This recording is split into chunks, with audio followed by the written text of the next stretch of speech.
प्रिय श्रोता, नमस्कार। कार्यक्रम वेद पाठशाला में आपका हार्दिक स्वागत है। इस कार्यक्रम में हम परमेश्वर के वचन का विस्तार पूर्वक अध्ययन किया करते हैं, जो आपकी आत्मिक उन्नति के लिए लाभदायक सिद्ध होगा। तो लीजिए सुनते हैं आज का ये संदेश।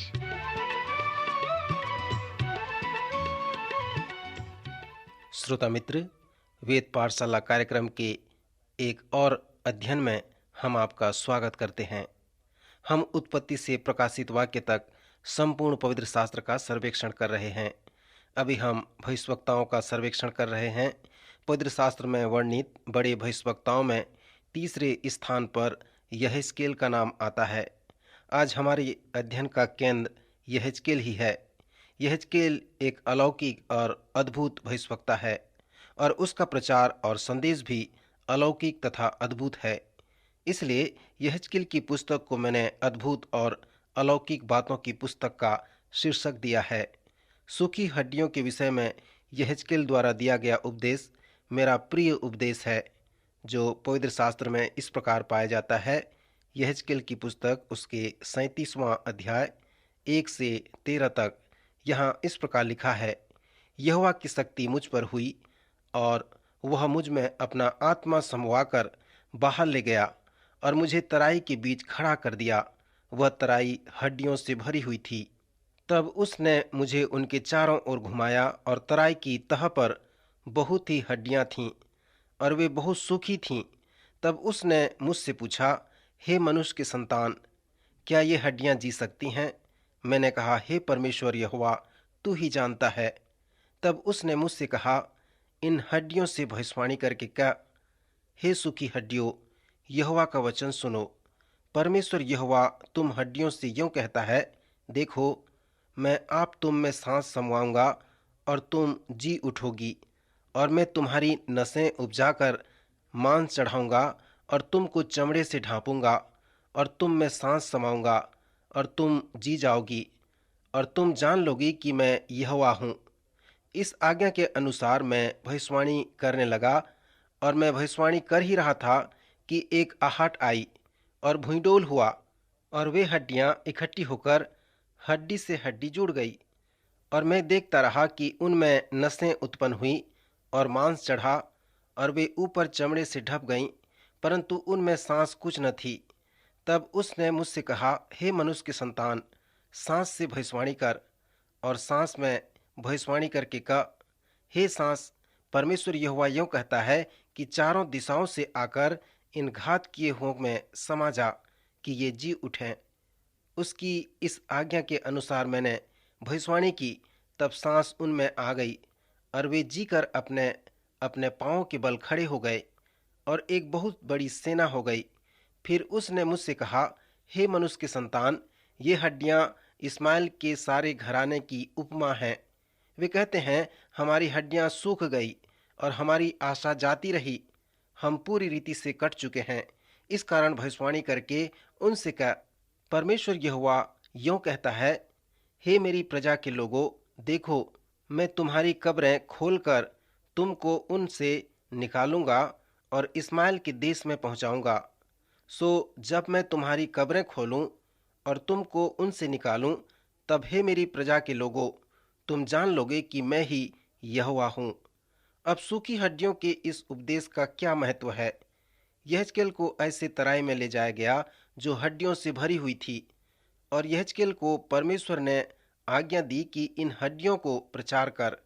मैंने बिली ग्राहम के विषय में सुना है कि जब वे वचन प्रचार प्रसार करते हैं और प्रचार कर रहे थे, तब उन्होंने फ्लोरिडा के दलदली क्षेत्रों में रहने वाले मगरों को वचन प्रचार किया था। मैंने ऐसे भी प्रचारकों के विषय में सुना है जिन्होंने गायों और अन्य जानवरों को खलिहानों में प्रचार किया था। परंतु मैं सोचता हूँ कि यहेजकेल की चुनौती बहुत बड़ी और कठिन थी। उसे तो उन सूखी हड्डियों को प्रचार करना था जो एक तराई में बिखरी हुई थी। वे संख्या में बहुत थी और बहुत ही ज़्यादा सूखी हुई थी।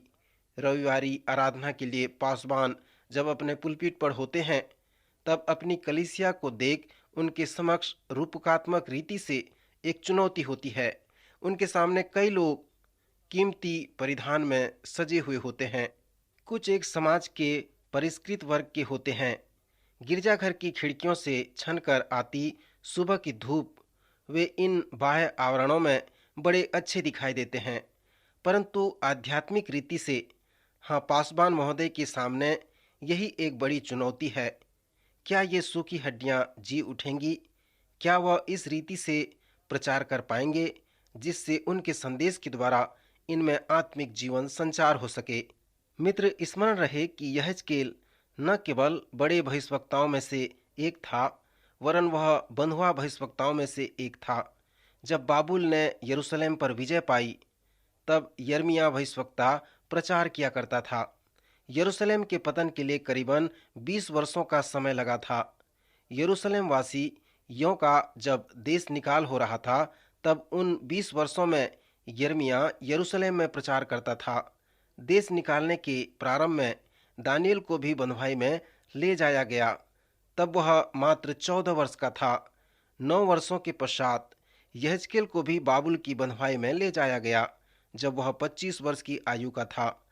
इसका अध्ययन हम आने वाले सत्र में करेंगे कि कैसे बाबुल के राजा नबूकदनेस्सर के राजमहल में, जो उस समय संसार की आलीशान इमारतों में अपना अलग स्थान रखता था, अपनी चमत्कारिक और अद्भुत सेवा दी थी।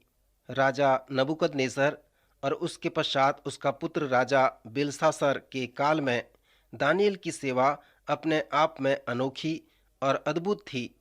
उसके बाद राजा दारामादी फिर फारस का राजा कुसरू को भी दानियेल ने अपनी सेवा दी। जब फारस के राजा कुसरू ने बाबुल को जीत लिया था, दानियेल को परमेश्वर राजघराने का क्षेत्र दिया वचन का प्रचार तथा सेवकाई के लिए, परंतु यहेजकेल की सेवकाई अत्यंत कठिन सेवकाई थी। परमेश्वर ने उसे उसके बंधुआ भाइयों के मध्य में वचन प्रचार करने के लिए नियुक्त किया था, जो उसके साथ बंधुआई में थे। यहेजकेल ने उसी रीति से वचन का प्रचार किया, जैसे विश्वासी भक्तों ने साइबेरिया स्थित रसियन बंधुआ कैंप में किया था। साइबेरिया के बंधुआ मजदूर कैंप में प्रभु के प्रति समर्पित पासवानों ने, जो स्वयं बंधुआ थे, किस प्रकार अपनी बंदी भाइयों को वचन प्रचार किया, इसका वृतांत आप सोल्झेनित्सिन की पुस्तक में पढ़ सकते हैं। और ऐसे ही माहौल में यहेजकेल को वचन प्रचार की जिम्मेदारी सौंपी गई थी। यहेजकेल के सामने चुनौती यह थी कि यहूदा के लोग आत्मिक रीति से मृतक थे। मूर्ति पूजा जैसे घृणित पाप के कारण परमेश्वर उन्हें बाबुल की बंधुआई में जाने दिया कि वे दंडित किए जाएं। बाबुल की बंधुआई की यात्रा उनके लिए मृत्यु यात्रा से कम न थी, परंतु यह कटु अनुभव उनमें आत्मिक बेदारी न ला सका। हमेशा से उनका मनोबल काफी कमजोर रहा था। ऐसे अपमानित नैतिक पतन पाए कैदियों के मध्य में यहेजकेल को वचन प्रचार की सेवा करनी थी। परमेश्वर नहीं चाहता था कि यहूदी लोग भविष्यवाणियों के प्रकाशन से अनजान रहें। अतः परमेश्वर ने यहेजकेल को नियुक्त किया कि वह बंधुआई में पड़े यहूदा के लोगों को वचन का प्रचार करे। आध्यात्मिक और रूपकात्मक रीति से कहा जाए तो यहूदा के लोग सूखी हड्डियों के समान थे। परमेश्वर ने यहेजकेल के सामने जो चुनौती रखी थी, वह यह थी कि यहेजकेल, क्या तू सोचता है कि ये हड्डियां जीवित हो सकेंगी? पवित्र शास्त्र में परमेश्वर ने भविष्यवक्ताओं के सामने दर्शन द्वारा चुनौतियां रखी थीं।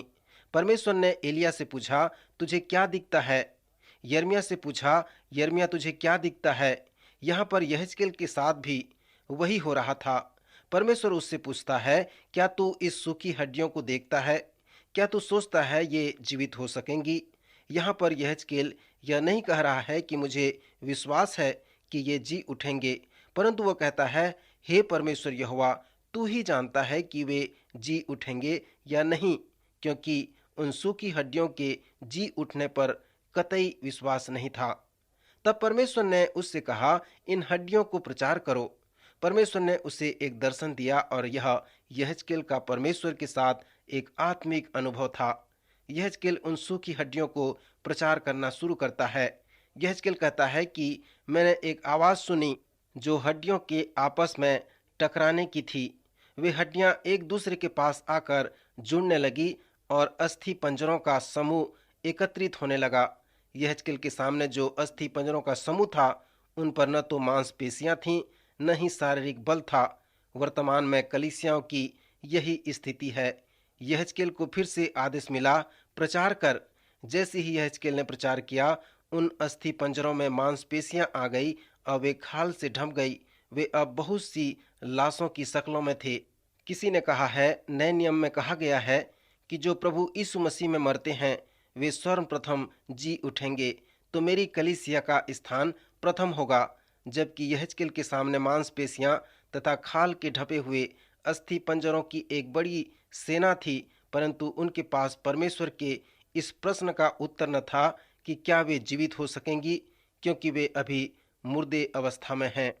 फिर परमेश्वर की ओर से आदेश आया कि यहेजकेल श्वास को प्रचार कर। यहाँ पर श्वास और आत्मा दोनों एक ही हैं। यहाँ हम एक बड़ा सिद्धांत पाते हैं जो हमें पूरे पवित्र शास्त्र में मिलता है कि प्रचारक पवित्र आत्मा के बगैर असंभव बातों को संभव बनाने का प्रयास कर रहा है। प्रभु यीशु मसीह ने कहा, परमेश्वर के लिए सारी बातें संभव है, परंतु मनुष्य के लिए असंभव है। एक सच्चा भविष्यवक्ता इस बात को भली भांति जानता है कि जब तक पवित्र आत्मा से उसका अभिषेक नहीं होगा, तब तक वह जो कुछ करने का प्रयास कर रहा है वह असंभव है। और इसीलिए यहाँ पर रूपकात्मक रूप से कहा गया है, आत्मा को प्रचार कर। जब यहेजकेल ने आत्मा को प्रचार किया, तब उन लाशों में श्वास समा गई और वे जीवित होकर एक शक्तिशाली सेना बन गई। मित्रों, क्या आपने यहेजकेल के इस महान प्रचार का मुख्य उद्देश्य को समझा है? इस प्रचार का प्राथमिक उद्देश्य यह है कि परमेश्वर कह रहा है कि मैं तुम्हें फिर से घर में ले आऊंगा, जो तुम 70 वर्षों से बंधुआई में आशा रहित जीवन व्यतीत कर रहे हो, अब अपने घर में लौटने पाओगे। क्या तुम ऐसा नहीं सोचते कि परमेश्वर ऐसा कर सकता है? हाँ, परमेश्वर ऐसा कर सकता है। परमेश्वर ने यहेजकेल को आदेश दिया कि वो उनको प्रचार करे। तब जब आत्मा को प्रचार किया और आत्मा से कहा कि मेरे प्रचार को अभिषेक दे, तब उन लाशों में श्वास समा गई और वे जीवित हो उठीं। यहेजकेल के प्रचार का प्राथमिक उद्देश्य यह था कि परमेश्वर अपनी प्रजा से जो बंधुआई में पड़ी थी, कहता है कि मैं तुम्हें बंधुआई में से छुड़ाकर फिर से स्वतंत्र कर सकता हूँ और तुम्हें बाबुल से फिर तुम्हारे घर लौटा सकता हूँ, और मैं तुम्हें इस्राएल का भविष्य फिर से बनाऊंगा। और यही यहेजकेल के सूखी हड्डियों के विषय में दिए गए उपदेश का मुख्य उद्देश्य है। यहेजकेल बार बार कहता है कि मेरे नियुक्ति के लिए यहोवा का हाथ मेरे ऊपर था और यहोवा का आत्मा मुझ पर मेरे संपन्न होने के लिए था। यहेजकेल जानता था कि परमेश्वर ने उसकी नियुक्ति की है कि वह प्रचार करे, और यहेजकेल विश्वास भी करता था कि यहोवा का आत्मा उस पर है, उसे उठाए हुए है, उसका अभिषेक किया है, ताकि जो कुछ भी वह करे वो फलवंत हो सके। परमेश्वर के वचन की सेवकाई में जो चुनौती है, जिससे लोगों का हृदय परिवर्तन हो रहा है, और विशेष करके खोए हुए लोगों के लिए परमेश्वर के वचन की सेवकाई का जो दोहरा वर्णन है, और जो आत्मिक हथियार वो प्रार्थना और परमेश्वर का वचन है, जो लोगों को उनके पापों से उद्धार करता है और उनके प्राण को नाश होने से बचाता है, और विशेष करके कलीसिया का एक अंग बनाता है। आप यहाँ पर देखें कि यहेजकेल को प्रार्थना व परमेश्वर के वचन का जो दोनों सामर्थी संगठन है दिया गया है। हड्डियों के लिए भविष्यवाणी श्वास के लिए भविष्यवाणी करता है। आपको प्रचारक होकर दूसरे को सुसमाचार बताने की आवश्यकता नहीं है, पर किसी को सुसमाचार बताने के लिए आपको ये विश्वास करना है कि परमेश्वर का आत्मा परमेश्वर के वचन का अभिषेक करेगा। जैसे आप उसके वचन की सेवा करेंगे और अन्य व्यक्ति को बताएंगे, तो वो कहता है कि प्रचारक एक भिखारी है जो दूसरे भिखारी से पूछता है कि रोटी कहाँ है। यदि आप उन भिखारियों में से एक हैं जो दूसरे भिखारी से कहता है कि रोटी कहाँ है, तो आत्मिक रूप से आप कहते हैं कि आपको प्रार्थना व परमेश्वर के वचन के सामर्थ्य को जानने की आवश्यकता है। प्रेरितों के काम नामक पुस्तक के प्रारंभिक अध्यायों में हमें बताया गया है कि चेले लोग एक बड़े आत्मिक समुदाय में रहते थे। उनकी संपत्ति को कोई भी अपनी संपत्ति नहीं कहता था, परंतु सब कुछ साझे का होता था। जैसी जिसे आवश्यकता होती थी उसके अनुसार हर एक को बांट दिया करते थे। उन्होंने एक अच्छे सामाजिक कार्य का अनुभव किया था। प्रेरितों ने एक महत्वपूर्ण निर्णय लिया कि हम अपने आप को प्रार्थना व वचन की सेवा के लिए समर्पित करते हैं। सो जैसे उन्होंने अपने निर्णय के आधार पे प्रार्थना व वचन की सेवा की, तब परमेश्वर ने उनके निर्णय के आधार पे उन्हें बहुत आशीष दिया। सो यहेजकेल ने भी अपनी सेवकाई में इसी प्रकार के सामर्थी संयोजन का इस्तेमाल किया। यदि हम केवल परमेश्वर के वचन का प्रचार करते हैं तो हम केवल सूचना देते हैं, और जो लोग सुनते हैं उन्हें सुसमाचार कुछ भी नहीं प्राप्त होता। पर यदि हम अपनी सेवकाई प्रार्थना करके प्रारंभ करते हैं, तब सुनने वालों को अवश्य आशीष मिलती है, और स्वयं परमेश्वर अपने वचन द्वारा उनके जीवन में कार्य करते हैं। पौलुस प्रेरित कहता है कि जब वह कुरिन्थ शहर में गया तो वह केवल प्रभु यीशु के सच्चाइयों के विषय में लोगों को अवगत कराया कि प्रभु यीशु मसीह हमारे पापों के लिए मर गया, गाड़ा गया और मृतकों में से जी उठा, और ये सब उसने हमारे पापों के लिए किया। फिर एथेन में वह बुद्धिजीवी लोगों को वचन सुनाया, उन्हें ज्ञान की बात कविता के माध्यम से भी सुनाया, परंतु एथेन के लोगों के साथ कुछ नहीं हुआ। फिर एथेन से पौलुस कुरिन्थ को गया और वहाँ के लोगों से कहा, हे भाइयों, जब मैं तुम्हारे पास आया तो यीशु मसीह और उसके क्रूस की कथा को छोड़ मैंने तुम्हारे मध्य और कुछ भी नहीं पाया। मैंने आपको प्रभु यीशु मसीह के विषय में केवल उन दो सच्चाइयों को बताया है, और मैंने आत्मा और परमेश्वर के सामर्थ के कार्य को देखा है।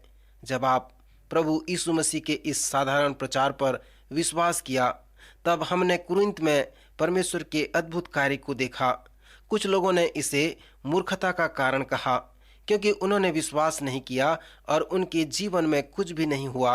परंतु जितनों ने प्रभु यीशु मसीह के सुसमाचार पर विश्वास किया, प्रभु के वचन की सामर्थ ने उनके जीवन को बदल दिया।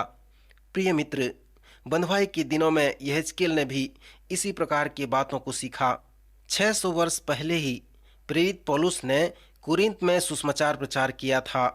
यहेजकेल ने इस बात को भी सीखा कि जब तुम सुसमाचार का प्रचार करोगे तो परमेश्वर वह वचन तुम्हें देगा। तुम उस हड्डियों को प्रचार करो, लोग जिन्हें सूखी हड्डी, मरी हुई हड्डी कहते हैं, तुम उन्हें प्रचार करो। जब तुम ऐसा करते हो तो कुछ भी न सोचो कि कुछ होने वाला है। आपको ये निश्चित भी नहीं है कि उन हड्डियों में जीवन आएगी, परंतु आपको प्रचार करना है, क्योंकि परमेश्वर ने प्रचार करने को कहा है। जब तुम हड्डियों को प्रचार करते हो तो तुम सांस को भी प्रचार करते हो, आत्मा को भी प्रचार करते हो, और जब तुम प्रचार करते हो तब परमेश्वर की ओर देखो, ताकि तुम्हारे प्रचार में परमेश्वर का आत्मा आ सके। और जब आपके प्रचार में परमेश्वर का सामर्थ आएगा, तब वे हड्डियां जीवित हो जाएंगी। सो सूखी हड्डियों से संबंधित यहेजकेल के महान भविष्यवाणी में हमारे पास रूपकात्मक छवि यही है। पिछले चरण में हम यहेजकेल की भविष्यवाणी और प्रचार के कुछ व्यक्तिगत आत्मिक प्रयोग पर ध्यान कर रहे थे, और जब हमारा अध्ययन समाप्त हुआ था तब हमने यहेजकेल के दार्शनिक सेवकाई के रूपकात्मक प्रयोग पर भी ध्यान किया था, जिसे उसने अपने महान उपदेश में सूखी हड्डियों को प्रचार किया था।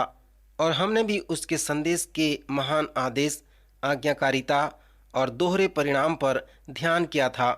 यहेजकेल का शब्द था कि परमेश्वर का दर्शन मेरे पास समर्पण और उसका वचन मेरे पास परिपूर्णता के लिए आया है।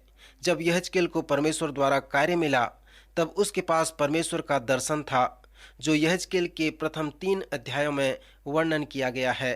उन अध्यायों में यहेजकेल अपना अनुभव प्राप्त करता है। यशाया को भी जब मंदिर में अनुभव मिला, तब उसने उस महान आदेश और बुलाहट को प्राप्त किया। सो जब परमेश्वर पूछा कि हमारी ओर से कौन जाएगा, यशाया ने कहा, हे प्रभु, मैं यहाँ हूँ, मुझे भेज। फिर यशाया को आदेश दिया गया कि वह परमेश्वर के लिए जाए, और इसे मैं यशाया का आना और जाना कहता हूँ। श्रोता मित्र, एक बार मैं फिर से आपको बता दूं कि पुराने नियम में महान नबी और परमेश्वर के लोग के पास इस प्रकार के आने और जाने का अनुभव था। जो लोग परमेश्वर के पास आते थे वे हमेशा परमेश्वर के लिए जाते थे। सो परमेश्वर के लिए जाने का कारण यह था क्योंकि वे परमेश्वर के पास बड़े ही उत्साही मन के साथ आते थे। आज अनेक लोग जो परमेश्वर के लिए जाते हैं वे प्रभावशाली नहीं हैं, क्योंकि वे जाने के पहले परमेश्वर के पास नहीं आते, वे ऐसे ही चले जाते हैं। पुराने नियम में परमेश्वर के लोगों और नबियों के पास परमेश्वर के निकट आने का अनुभव था, तभी वे 40 वर्ष तक और कभी 80 वर्ष तक सेवकाई करते थे। मूसा के पास 80 वर्ष तक परमेश्वर के पास आने का अनुभव था और 40 वर्ष तक जाने का अनुभव था। इसलिए उसके 40 वर्ष के जाने की सेवकाई बहुत ही प्रभावशाली और सक्रिय सेवा थी। सो परमेश्वर के पास 80 वर्ष तक आने के कारण उसके 40 वर्ष का जाना सक्रिय हुआ। यहेजकेल के सूखी हड्डियों के संदेश के अंत में वह हमसे कहता है कि वो दर्शन उसके पास उसके समर्पण के लिए आया था। जब परमेश्वर ने यहेजकेल को दर्शन दिया, तब उसके उस दर्शन के प्रति उसने अपने आप को समर्पित कर दिया। फिर उसके बाद उस दर्शन का पूरा होना सार्थक हो सका। प्रथम अध्याय में ही उसके पास यह अनुभव है कि उसने पहिए देखे। सो पहिए का वो महान दर्शन उसके आने का दर्शन है। परमेश्वर के पास आने का मतलब है परमेश्वर के साथ परमेश्वर के लिए जाना। सो पहला अध्याय यहेजकेल के लिए परमेश्वर के पास आने का दर्शन है। सुलेमान कहता है, जहां पर दर्शन नहीं होते लोग वहां नाश हो जाते हैं। यहेजकेल की सेवकाई के समय यहूदा के लोगों ने परमेश्वर के दर्शन को खो चुके थे। उनके पास उन दिनों में यरूशलेम नहीं था, परमेश्वर का वचन नहीं था, मंदिर नहीं था, आराधना में अगुवाई करने वाला कोई नहीं था। सो ऐसे समय में उन्हें परमेश्वर के दर्शन का खोजी होना था। परमेश्वर ने यहेजकेल को 4 विभिन्न तरीके से दर्शन दिया। सर्वप्रथम यहेजकेल बार बार कहता था कि परमेश्वर का वचन मेरे ऊपर आया है। सो यह बात तो सभी नबियों में बिल्कुल सत्य है। यहेजकेल ये भी कहता था कि परमेश्वर का हाथ मुझ पर है, मैंने स्वर्ग को खुला हुआ और परमेश्वर की महिमा को देखा है। यहेजकेल ने परमेश्वर की महिमा को दर्शन में देखा था। उसने पहिए देखे और 4 जीवधारियों को देखा जो सिंह, बैल, मनुष्य और उकाब के समान दिखते थे। यह परमेश्वर की ओर से दर्शन है, परमेश्वर के लोगों के लिए दर्शन है जो नाश हो रहे हैं। इस दर्शन को परमेश्वर ने यहेजकेल को दिया ताकि वह उस कठिन समय में सेवकाई प्रारंभ कर सके। पहला अध्याय उसके 28 पद में उसने देखा कि परमेश्वर की महिमा उस पर प्रकट हुई है। उन पहियों का अर्थ क्या है? पहियों के बीच पहिया था, आंखें थीं, फिर 4 जीवधारी हैं। सो इन सब का अर्थ क्या था? यहेजकेल ने अपने इस दर्शन में परमेश्वर की महिमा को देख सका। अनेक विद्वान विश्वास करते हैं कि यह दर्शन बताता है कि परमेश्वर सर्वज्ञानी है। विद्वान विश्वास करते हैं कि पहियों में जो आंखें हैं वो इस बात को दर्शाते हैं कि परमेश्वर सब कुछ जानता है, वह सर्वज्ञानी है। यहेजकेल सचमुच में एक सच्चा व महान नबी था। सूखी हड्डियों के विषय में उसने जो कुछ भी भविष्यवाणी की वह सत्य निकला। परमेश्वर ने यहूदा के लोगों को बाबुल की बंधुआई से वापस लाया। श्रोता मित्र, इसका आत्मिक प्रयोग यह है कि यदि आप आत्मिक रूप से बंधे हुए हैं, स्वतंत्र नहीं हैं, तो आपको चाहिए कि आप परमेश्वर से प्रार्थना करें कि वह आपको आपके सब प्रकार के बंधन से छुटकारा प्रदान करे। यदि आप परमेश्वर की ताड़ना का अनुभव करते हैं तो यिर्मयाह के उस वचन को स्मरण करें कि वह आपको प्रेम करने में कभी नहीं रुकता। आशा का संदेश सभी लोगों के लिए है। परमेश्वर आपसे प्रेम रखता है, वह आपकी ताड़ना आपकी भलाई के लिए करता है और आपको फिर एक नया बर्तन की तरह बनाना चाहता है। वह आपको फिर से वापस लाना चाहता है। सो यहेजकेल, यशाया, यिर्मयाह और अन्य बड़े नबियों के प्रचार का सारांश यही है। फिर 15वें अध्याय में अंगूर की लता के विषय में वर्णन है। यूहन्ना रचित सुसमाचार के 15वें अध्याय में प्रभु यीशु मसीह ने कहा, दाखलता मैं हूँ और तुम डालियां हो। परमेश्वर के बिना तुम कुछ नहीं कर सकते और तुम्हारे बिना परमेश्वर कुछ नहीं करेगा। परमेश्वर चाहता है कि तुम फलवंत बनो। सो यहेजकेल कहता है कि यदि तुम में कोई फल नहीं है तो तुम किसी काम के नहीं हो। जो दाखलता फल नहीं लाता वह किसी काम का नहीं है। श्रोता मित्र, अगले कार्यक्रम में फिर हम इसके विषय में देखेंगे। प्रभु इन वचनों द्वारा आपको आशीष दे।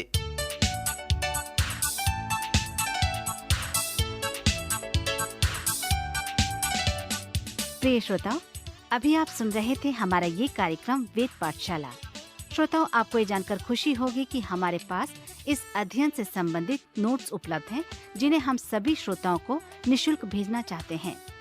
यदि आप इसे प्राप्त करना चाहते हैं तो हमें इस पते पर लिखें। हमारा पता है कार्यक्रम Ved Pathshala, radio Vishwavani, post box number 317, Lucknow 226001, Uttar Pradesh. हमारा पता एक बार फिर सुन लीजिए। कार्यक्रम Ved Pathshala, radio Vishwavani, post box number 317, Lucknow 226001, Uttar Pradesh. और हाँ श्रोताओ, अब आप हमसे ईमेल के द्वारा भी संपर्क कर सकते हैं। हमारा ईमेल आईडी है hindiembassy@radiovv.org, hindiembassy@radiovv.org। और इसी के साथ हमारे आज के कार्यक्रम का समय समाप्त होता है। अगले कार्यक्रम में आपसे फिर भेंट होगी। तब तक के लिए आज्ञा दीजिए। नमस्कार।